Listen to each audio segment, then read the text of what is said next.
اس عورت کو تو کوئی قتل نہیں کرتا. آپ کو کس نے کہا اس عورت کو قتل کرتے ہیں؟ وہ اگر ثابت ہو جائے کہ اس کے ساتھ تو ظلم ہوا ہے پھر اس کو کیوں قتل کیا جائے گا؟ وہ تو مظلوم ہے. تو آپ کو کسی نے غلط کہا ہے. میں قرآن شریف پڑھ رہا تھا, سجدہ تلاوت آیا, آیت آئی, لیکن میں سجدہ کرنا بھول گیا. میں نے جب دوبارہ پڑھا تو پھر مجھے یاد آیا کہ میں نے سجدہ نہیں کیا. اگر ایک مجلس میں بیٹھ کر ایک جگہ, اب جیسے ہم بیٹھے ہیں, اب جیسے ہم سبق پڑھاتے ہیں تو ایک ایک لفظ کو تو ہم 20 دفعہ بھی کہیں گے, تو اگر وہی آیت ہم 20 دفعہ بھی پڑھتے رہیں تو ایک سجدہ ہے. اگر ایک دفعہ ہم نے یہاں پڑھا پھر اٹھ کے ہم چلے گئے وہاں نماز پڑھ رہے تھے, پھر ہم نے آیت پڑھی, تو اب ایک سجدہ یہاں والا علیحدہ ہے اور وہاں والا علیحدہ ہے. یعنی اگر مجلس بدل گئی, جگہ بدل گئی, تو پھر ہم ہر جگہ کا علیحدہ علیحدہ پڑھنے پر سجدہ کریں گے. اگر ایک جگہ بیٹھے ہوئے ہم 100 دفعہ بھی پڑھتے رہیں تو سجدہ ایک ہوگا. تو اس حساب سے اگر تم نے 2 جگہ پڑھا ہے 2 سجدے بعد میں کر لو, بھول گیا تو کوئی بات نہیں. کسی نے غیر مسلم سے بدفعلی کیا تو اس کا غسل ہوگا؟ کیوں نہیں ہوگا؟ زنا زنا ہے, مسلمان سے کرو یا کافر سے کرو. یہ کیا ہے کہ زنا صرف مسلمان عورت سے ہو تو زنا ہوتا ہے, کافر عورت سے کرو تو زنا نہیں ہوتا؟ یہ کیسے کہا ہے آپ کو؟ زنا زنا ہے, باقاعدہ آپ کو سزا ملے گی, آپ پر حد لگے گی اور رجم آئے گا, غسل جنابت آئے گا, تمام چیزیں آئیں گی. اور کہتے ہیں جیسے لوگ لوط علیہ السلام کے زمانے میں لڑکوں سے بدفعلی کرتے تھے, آج بھی ایسے لوگ پائے جاتے ہیں. تو ان کے لیے تو ہم صرف دعا کر سکتے ہیں اللہ ہدایت دے. بطور جرم اگر ثابت ہو جائے تو ان کی سزا قتل ہے, ان دونوں کو, یعنی فاعل کو بھی مفعول کو بھی, یعنی مرد اور لڑکے دونوں کو قتل کر دیا جائے گا. اور امام ابو حنیفہ رحمۃ اللہ علیہ فرماتے ہیں کہ پہاڑ کی چوٹی پہ لے کر گراؤ اور اوپر سے پتھروں کی بارش کرو گے وہ مر جائیں. جیسے ان کو اللہ نے عذاب دیا تھا اسی طرح ان کو عذاب دیا جائے, کیونکہ یہ وجہ غیر فطری جو ہے یہ تو زنا سے بھی اور زیادہ گناہ ہے. وہاں تو چلو اگر کنوارا ہو تو صرف 100 کوڑا لگے گا, بچ تو جائے گا. یہاں تو دونوں کو قتل کریں گے. اور حضرت سیدنا علی رضی اللہ تعالیٰ عنہ فرماتی ہیں کہ جو لڑکوں سے بدفعلی کرتا ہو اس کو بھی اور اس کو بھی دونوں کو قتل کر کے آگ میں ڈال دو. فرماتے ہیں آگ میں جلا ڈالو ایسے آدمی, اس کو زمین پر اس کے وجود کو برداشت نہ کیا جائے.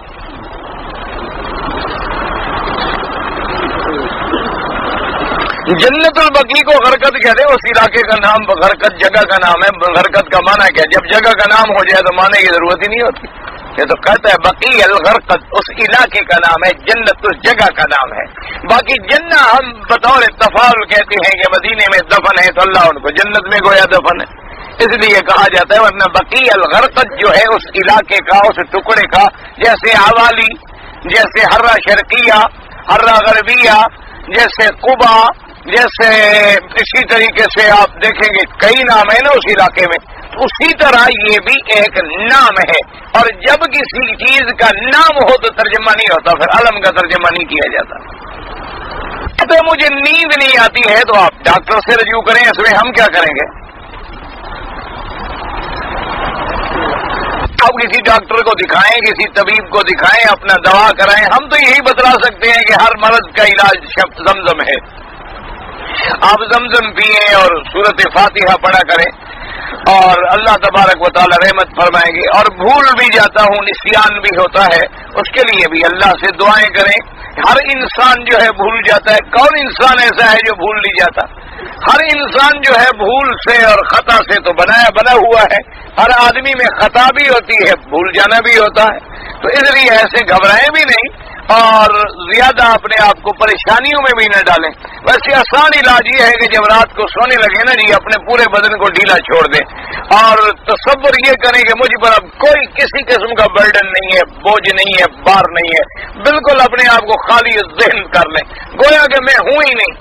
آپ انشاءاللہ 2-3 منٹ میں سو جائیں گے, کسی دوائی کھانے کی ضرورت نہیں ہے. آپ بالکل آنکھیں بند کر لیں, بدن ڈھیلا چھوڑ دیں, یوں سمجھیں کہ میرا بدن ہے ہی نہیں میرے ساتھ, اور پورے خیالات کو 1 منٹ کے لیے جھٹک دیں کہ یہ سارے فیصلے کل میں کروں گا, ابھی تو سونے کا وقت ہے. تو اس کے بعد دیکھیں گے 3 منٹ کے بعد انشاءاللہ آپ خراٹے لے رہے ہوں گے. سیدوں سے نکاح کرنا یعنی بیٹی دینا یا لینا جائز ہے؟ بالکل جائز ہے. سید تو ایک لقب ہے سردار کا, تو یہ کوئی شریعت اسلام تو منع نہیں کرتی. اسلام نے تو کہہ دیا کہ وجعلناکم شعوبا وقبائل لتعارفوا, کہ ہم نے جتنی شاخیں بنائی ہیں، قبیلے بنائے ہیں تاکہ تم لوگ ایک دوسرے کو پہچان سکو۔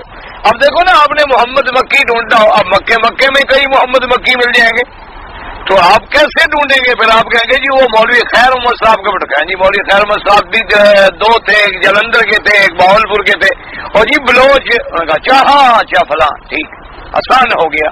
تو یہ تو ہمارے ڈھونڈنے کے لیے ہے ذاتیں پاتیں، اور تو کچھ اسلام کے نزدیک تو کوئی ذات پات کی اہمیت نہیں ہے۔ اسلام تو کہتا ہے ان اکرمکم عند اللہ اتقاکم، جو سب سے زیادہ متقی اللہ سے ڈرنے والا ہے وہ سب سے زیادہ عزت والا ہے۔ تو اس لیے ہمیشہ تو بہرحال سید کے ساتھ رشتہ کرنا، سید کے ساتھ رشتہ لینا دینا بالکل جائز ہے۔ یہ جہاں علماء فقہا لکھتے ہیں نا جی، وہ ایک مسئلہ ہے کفو کا۔ کفو کا معنی یہ ہوتا ہے کہ لڑکی لڑکے کی رشتہ کریں برابری میں، برابری میں رشتے کامیاب رہتے ہیں، یعنی دونوں ایک قوم کے ہوں، دونوں ایک صنعت کے ہوں، دونوں ایک حرفت کے ہوں، دونوں ایک قبیلے کے ہوں، تو قدرتی طور پر ان کا رشتہ زیادہ کامیاب رہتا ہے۔ اگر ان دو میں کوئی تھوڑی بہت بھی اونچ نیچ آ جائے تو عام طور پہ رشتے فیل ہو جاتے ہیں۔ کیا مانا؟ مثلا ایک لڑکا جو ہے وہ تو غریب قوم کا ہے اور لڑکی آ گئی بڑے خاندان کی، تو ہر 2 منٹ کے بعد وہ ناک چڑھائے گی کہ کیا ایسے میرے ماں باپ نے کر دیا اور نہ تم میرے قابل تھے۔ یا اسی طرح اگر لڑکا کسی بڑے خاندان کا ہے اور لڑکی بیچاری گھر کی غریب آ گئی، حالانکہ وہ لاکھ شریف ہو، متقی ہو، پرہیزگار ہو، پاک باز ہو، خاوند کی خدمت کرنے والی ہو، ہر 2 منٹ کے بعد سنے گا چھوڑو کیا ایسے کم ذات عورت میرے گھر میں آ گئی، تم میرے گھر کے قابل تھی، میں نے تو خام خواہ ریشم میں ٹاٹ لگا لیا ہے۔ تو ایسی باتیں کرنے سے رشتے جڑتے نہیں۔ اگر کفو ہو تو بہتر رہتا ہے برابری میں، ورنہ یہ نہیں کہ جائز نہیں۔ اگر نکاح ہوگا تو جائز ہے، سید سے ہو، قریش سے ہو، بنو ہاشم سے ہو، تو ساری زندگی یہ قریش قبائل جو تھے شادیاں کرتے رہے، غیروں میں بھی کرتے رہے، اپنوں میں بھی کرتے رہے، لیکن بہتری دیکھیں نا جی، اس کو دیکھیں آپ، قرآن میں بھی موجود ہے نا کہ حضور پاک نے اپنی پھپھی زاد بہن یعنی بی بی زینب جو بعد میں حضور کی بیوی بنی، ان کا نکاح کر دیا تھا نا حضرت زید سے، اور حضرت زید کو غلام کہا جاتا تھا، حالانکہ غلام نہیں تھے لیکن انہیں غلام کہا جاتا تھا۔ تو بی بی زینب حالانکہ حضور کے خاندان کی بیوی ہے اور اتنا بڑا شرف ہے انہیں، لیکن وہ بھی اپنے خاوند کو کہہ دیتی یہ تو حضور کا حکم تھا ورنہ تم میرے قابل تھے کہ میں تمہارے ساتھ نکاح کرتی۔ تو حضور نے حکم فرما دیا، میں نے قبول کر لیا، ورنہ تو میں غلام ہوں اور میں کرشی ہوں اور میں بڑے خاندان کی ہوں۔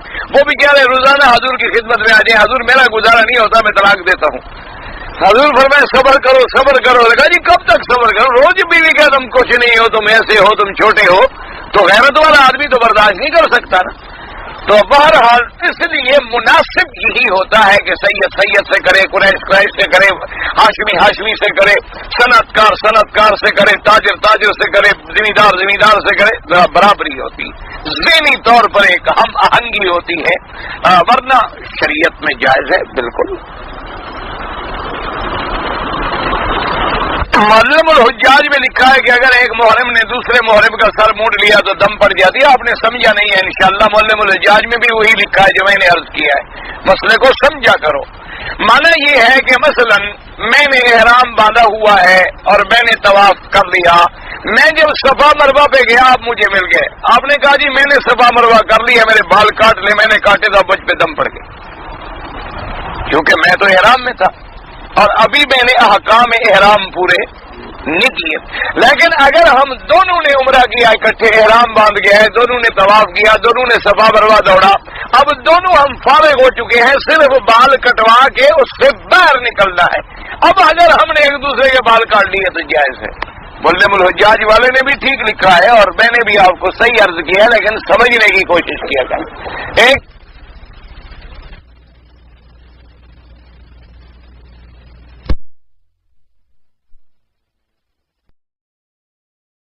کرے، تاجر تاجر سے کرے، زمیندار زمیندار سے کرے، برابری ہوتی، ذہنی طور پر ایک ہم آہنگی ہوتی ہے، ورنہ شریعت میں جائز ہے بالکل۔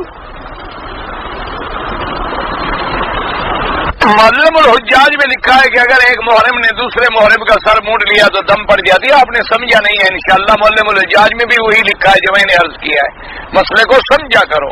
مانا یہ ہے کہ مثلا میں نے احرام باندھا ہوا ہے اور میں نے طواف کر لیا، میں جب صفا مروہ پہ گیا آپ مجھے مل گئے، آپ نے کہا جی میں نے صفا مروہ کر لیا، میرے بال کاٹ لے، میں نے کاٹے تو مجھ پہ دم پڑ گئے کیونکہ میں تو احرام میں تھا اور ابھی میں نے احکام احرام پورے نہیں کیے۔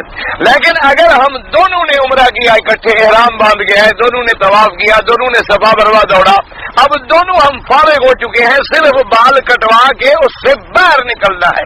اب اگر ہم نے ایک دوسرے کے بال کاٹ لیے تو جائز ہے۔